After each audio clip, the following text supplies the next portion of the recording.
Here is a pyramid in the sky. Pyramids in the sky.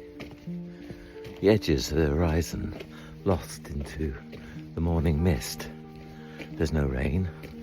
The ferns are lying down over the edges of these road banks, field banks. And I was wondering, I've been looking at the tree shapes. They are covered in moss, of course, because of the dampness. But also, that means all the shapes that grow round the trunks of the trees are like fingers. They are just soft shapes, just like the sky is soft shapes too. Rather beautiful for a December morning, almost midwinter.